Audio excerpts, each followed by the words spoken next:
जो मिल गया उसी को मुकद्दर समझ लिया, जो मिल गया उसी को मुकद्दर। जाने किस वजह से, क्योंकि मैं एक अभिनेता हूं जो अपना 100% देता हूं और मुझे नहीं लगता कि दुनिया में ऐसा कोई किरदार है जो मैं नहीं कर सकता। बहरहाल इस बात की बेहद खुशी है कि बंसाली साहब के साथ काम करने का मौका मिला, क्योंकि वो जिन रोल्स का मैं हकदार हूं या मुस्तहक हूं, वो उस कस्म के रोल मेरे नसीब में क्यों नहीं आ रहे। बतौर अभिनेता बहुत काम किया मैंने, हमें किसी कानून से कोई फ़र्क नहीं पड़ता, क्योंकि जुल्फ़िकार अपने कानून खुद बनाता है। नमस्कार, मैं हूं शेखर सुमन और आप मुझे देख रहे हैं बॉलीवुड हेल्पलाइन पर। जो मिल गया उसी को मुकद्दर समझ लिया, जो मिल गया उसी को मुकद्दर समझ लिया, मुकद्दर समझ लिया, मुकद्दर समझ लिया। जो खो गया मैं उसको भुलाता चला गया, मैं जिंदगी का साथ निभाता चला गया, हर फिक्र को धुएं में उड़ा। क्या बात है। देखा, तो ये थे हमारे साथ शेखर सुमन जी, और आज बॉलीवुड हेल्पलाइन के दर्शकों को स्वागत करता हूँ। शेखर जी, एक मतलब पर्सनली कहना चाहूँगा, एक अरसा गुजर गया आपको देखते हुए, और आप आज भी वैसे ही दिखते हैं जैसे आप पहले थे, कहीं ना कहीं। वो इसलिए कि मैं लोगों की तोहमतें नहीं चाहता हूँ कि आप बदल गए। तो वैसे ही रहना, तटस्थ रहना और मध्यस्थ रहना बहुत गवारा है मुझे। क्या बात है। हीरा मंडी की बात करते हैं, जुल्फ़िकार की बात करते हैं, क्या शुरुआत रही और कैसे? जुल्फ़िकार जो है, जैसा कि आपने ट्रेलर में देखा कि वो हुकूमतें बदल जाएं लेकिन हमारी शान और शौकत में कोई फ़र्क नहीं पड़ता, हमें किसी कानून से कोई फ़र्क नहीं पड़ता, क्योंकि जुल्फ़िकार अपने कानून खुद बनाता है। और वो सही भी है कि उस वक्त के जो नवाब थे वो अपने आप में कानून थे, और जुल्फ़िकार और नवाबों से अलहदा नहीं है, वो भी उसी मिजाज का है और उसी माहौल और उसी महफिल का है। और इनकी खासियत ये होती थी कि ये मदमस्त रहते थे। नवाब जो हैं, बचपन में हमें कहा था नवाबों की तरह मत बिहेव करो, हैं नवाबी चढ़ गई है बहुत, सारी नवाबी उतार दूंगा वगैरह वगैरह। तो नवाब जो थे वो गुरूर में भी रहते थे और सुरूर में भी रहते थे जी। और उनके जीवन का मकसद जो था वो सिर्फ अय्याशी जी। कि मतलब ज़िंदगी को जिस तरह से हम जीना चाहते हैं हम उसको जिएंगे, और रास्ते में जो कोई आएगा सामने उसका सफाया कर देंगे, और न उसूल न आदर्श। ब्रिटानिया राज के वक्त जब उनके साथ मिलना था, कोई ख़िताब चाहिए था तो उनके साथ हो लिए। फिर जब इश्क का भूत सवार हुआ तो हीरा मंडी हो लिए।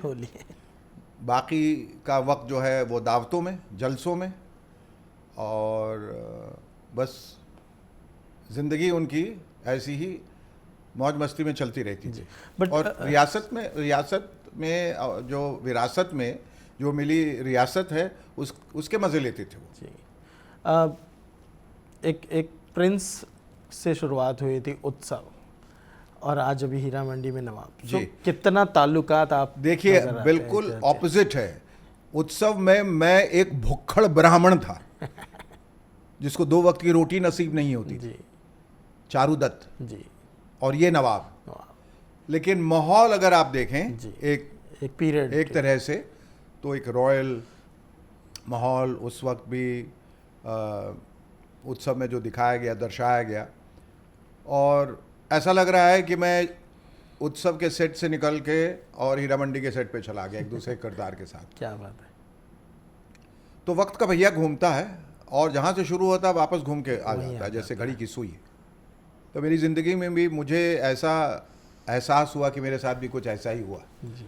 और जो जब जैसा हुआ मैं उससे बहुत खुश हूँ, इसलिए मैंने वो पहली लाइन गाई कि जो मिल गया उसको उसी को मुकद्दर समझ लिया, जो खो गया मैं उसको भुलाता चला गया। जो नहीं मिला, जो नहीं बदा था, जो प्रारब्ध में जो नियति, जो किस्मत में नहीं था, उसके बारे में सोचने से क्या फ़ायदा। जो मिल गया उससे मैं बहुत खुश हूँ, क्योंकि ये कितनों को नसीब होता है। कितने लोग इस इंडस्ट्री में इतने साल तक टिक पाते हैं, रह पाते हैं, और जो उनको जनता की तरफ से जो आवाम की तरफ से जो प्यार मिलता है, जो एहतराम मिलता है, जो अक़ीदत, जो वो कम लोगों को नसीब होता है। तो हम जितनी इंडस्ट्री में हैं, फिल्म इंडस्ट्री में जो लोग अब तक हैं और एक लंबी पारी खेली और लंबी शुरुआत, जिनकी शुरुआत हुई और एक लंबे वक्त तक चले, वो हम सब शुक्रगुजार हैं कायनात के, खुदा के, ईश्वर के, भगवान के, जनता के, परिवार के, दोस्तों के, रिश्तेदार के, निर्देशकों के, निर्माताओं के, सभी के, हमारी जिनका एक योगदान रहा है हमारी करियर में। ख़ास तौर पे मैं तो आभार से दब गया हूँ शशि कपूर जी के, जिन्होंने पहला ब्रेक मुझे दिया, गिरीश कर्नाड जी जो निर्देशक थे, और रेखा जी जिन्होंने मेरे साथ कबूल किया काम करना बतौर नायिका, मेरे लिए बड़ी बात थी। और अब भंसाली साहब का चुनाव जो है वो भी सर आँखों पे कि उन्होंने मुझे चुना एक ऐसे वक्त में जब मैं थोड़े धुंधलके से इसलिए गुजर रहा था कि मुझे ऐसा लग रहा था कि जिन रोल्स का मैं हकदार हूँ या मुस्तहक हूँ, वो उस किस्म के रोल मेरे नसीब में क्यों नहीं आ रहे। बतौर अभिनेता बहुत काम किया मैंने, लेकिन जहाँ तक किरदारों का सवाल है, ख़ास तौर पे फिल्मों में और अब OTT में, वो किरदार जिनके लिए मैं लालायित रहा, जिनके लिए मैं प्रतीक्षा करता रहा, वो मेरे हिस्से में नहीं आया। जाने किस वजह से, क्योंकि मैं एक अभिनेता हूँ जो अपना 100% देता हूँ, और मुझे नहीं लगता कि दुनिया में ऐसा कोई किरदार है जो मैं नहीं कर सकता। और मैं चाहता हूँ कि जब मैं वो करूँ तो मेरे दर्शक जो हैं हैरान भी हों, परेशान भी हों कि इसने ऐसा कैसे कर लिया। और यही खुशी की बात होती है जब आप अचंभित कर लें अपने दर्शक को। जो वो उम्मीद कर रहे हैं अगर वो करें तो ठीक है, चलिए, ये तो आपसे उम्मीद हमारी थी। जो उम्मीद नहीं थी वो आपने करके दिखाए, वो बड़ी बात होती है।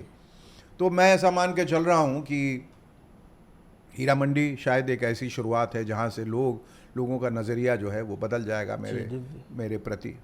लेकिन जो भी है, बहरहाल इस बात की बेहद खुशी है कि भंसाली साहब के साथ काम करने का मौका मिला, क्योंकि वो सबसे बेहतरीन निर्देशकों में से एक जाने जाते हैं, हिंदुस्तान के बड़े नामचीन निर्देशक हैं। और उनके किरदार, उनका संगीत, उनके सेट की भव्यता और जिस तरह से वो कंसीव करते हैं अपनी फिल्म को, वो सबसे अलग है। वो वाहिद एक ऐसे निर्देशक हैं अभी जो अपने किस्म की फिल्म बनाते हैं। क्या आपके जहन में आता है जब वो फर्स्ट टाइम जब आप सेट पे थे उनके साथ में, क्या कोई ऐसी बात बतौर डायरेक्टर आपको लुभा गई या आपके लिए एक खास थी? देखिए, आपने काफ़ी साल काफ़ी डायरेक्टर्स में शशि जी के साथ से लेके और संजय, तो वो एक क्या नजर उनके काम से तो मैं वाकिफ था भली भांति, जैसे दुनिया वाकिफ है। और जिस तरह की फिल्में उन्होंने बनाई हैं, उनकी एक भावनात्मक पकड़, एक इमोशनल पकड़ बड़ी ज़बरदस्त जी। मैंने भव्यता तो रहती है, लेकिन भव्यता में अगर रूह नहीं है तो भव्यता किसी काम की नहीं। और शुरुआत उन्होंने जब की थी, शुरुआत की फिल्म जो उनकी खामोशी थी जी, उसके बाद हम दिल दे चुके, सनम और रामलीला और गुजारिश, और फिर रामलीला, पद्मावत, बाजीराव मस्तानी, ये तमाम फिल्में बड़ी खूबसूरती से बनाई। उनके किरदार लोगों को याद, और गंगूबाई, ये कैसे भूल सकते हैं। और उनके देखने का नज़रिया ये है कि वो एक खाली कैनवस में इस तरह खूबसूरत रंग बिखेर देते हैं कि वो अपनी रंग जो है अपनी बुलंदियों तक पहुंच जाता है, और वो एक नई तस्वीर जो है वो उभर के आती है, बड़ी खूबसूरत लगती है। वो ऐसे किरदार जो नकारात्मक भी हैं, डार्क कैरेक्टर जिनको कहते हैं, उनको भी आप प्यार करते हो, इतनी खूबसूरती से दिखाते हैं। ऐसा कोई किरदार नहीं है जिसकी वो रचना करते हैं जिस पर आपकी निगाह नहीं जाती। ये कहीं ना कहीं अगर बात करें हम हीरा मंडी की, एक और ख़ास बात है, अब आपके सुपुत्र अध्ययन के साथ भी नज़र आएंगे। वो एक पल बतौर एक पिता के लिए कैसा रहा जब आपको पता चला कि वो संजय जी के साथ है? फ़ख्र से भरा हुआ, बहुत गर्वान्वित हुआ, खुश हुआ। बल्कि मैं कह रहा हूँ कि सेट पे जब हमारा सीन एक साथ था तो मैं 3 परतों में, तहों में मेरी प्रतिक्रिया थी।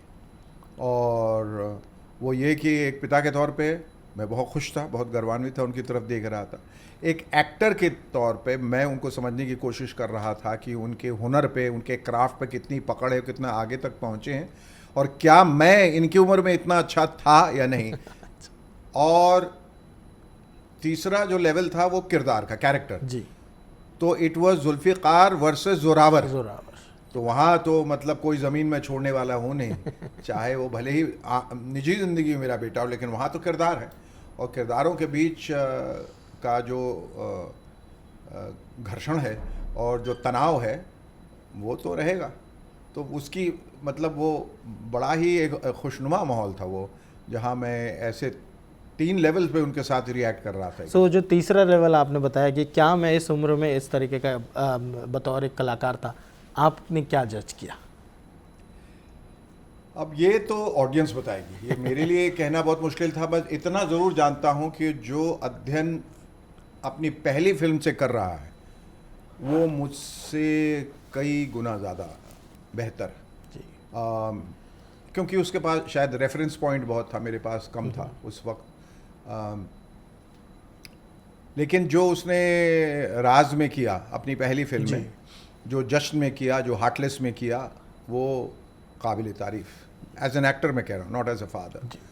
और बहुत उसके फ़न में बहुत इजाफा हुआ है, और बहुत मेहनत और बहुत शिद्दत से वो आगे बढ़ रहा है। और ऐसा नहीं है कि मुसीबतों का सामना नहीं किया है, बतौर ज़ाती ज़िंदगी उसकी मुश्किलातों से भरी रही है, बावजूद इसके उसने कभी हिम्मत नहीं हारी, और हमेशा जो है वो उनसे लड़ता हुआ, बिल्कुल एक मैदान जंग में जिस तरह से एक सिपाही अपने शमशीर को, अपने तलवार को लेके आगे काटता और सबको ध्वंस करता हुआ आगे बढ़ता, इसी तरह से वो आगे बढ़ रहे हैं। और एक मैं ये मान के चलता हूँ कि उसके घर देर है पर अंधेर नहीं, और रोशनी की किरण जो है वो फिर से झांकी, कहीं ना कहीं से एक तसल्ली हुई, और दिल को इत्मीनान और सुकून और वो प्यार लोगों का धीरे धीरे जो वो बटोर रहे हैं वो उनको बहुत आगे तक ले जाएगा।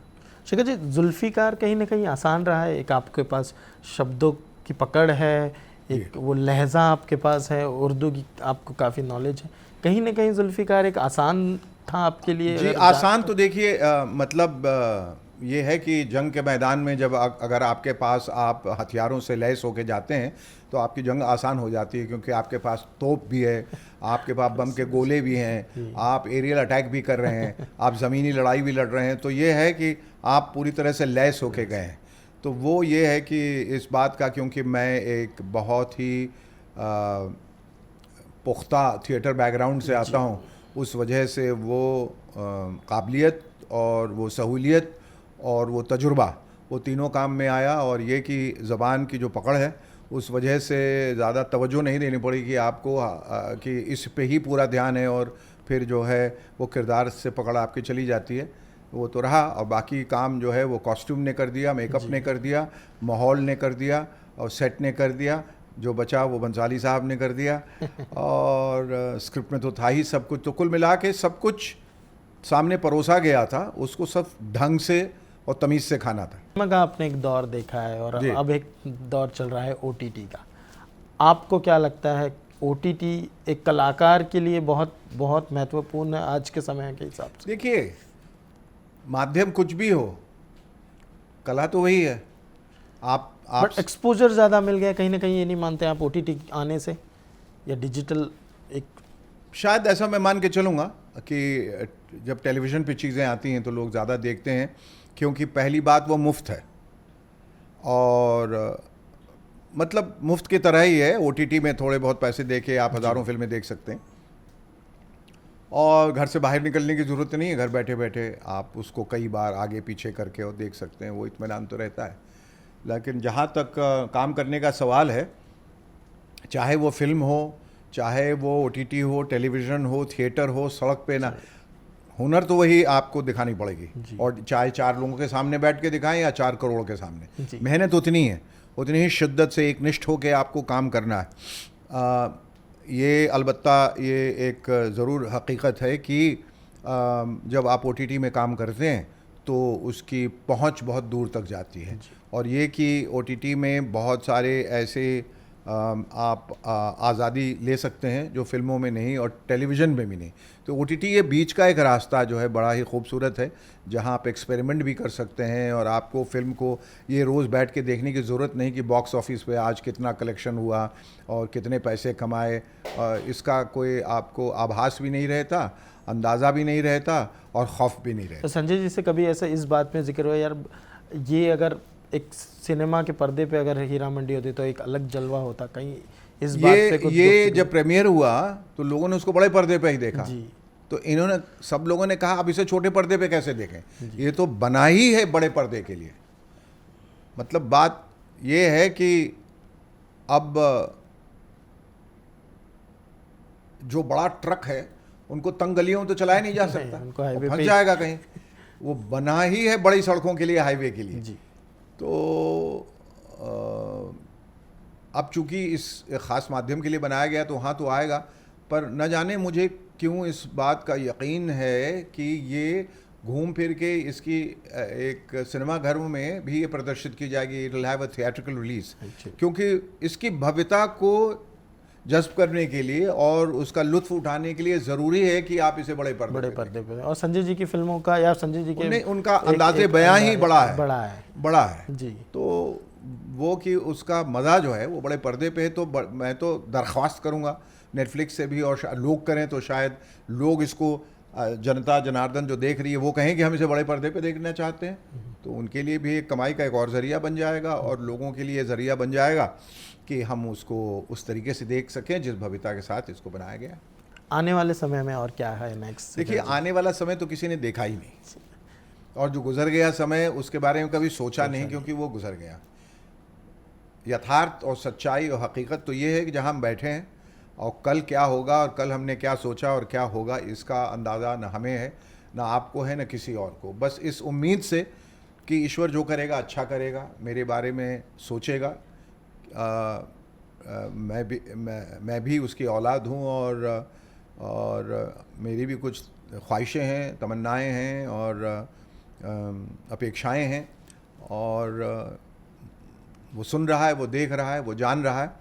अगर हो गया तो मैं बहुत बहुत खुश हूँगा, और अगर नहीं हुआ तो सोचूंगा बस किस्मत में इतना ही था, उससे भी खुश रहूँगा। तो मैं एक खुले दिल का इंसान हूँ। मैं फिर वही कहूँगा कि मैं ज़िंदगी का साथ निभाता चला गया, हर फ़िक्र को धुएं में उड़ाता चला गया। बर्बादियों का सोग मनाना फिजूल था, बर्बादियों का जश्न मनाता चला गया।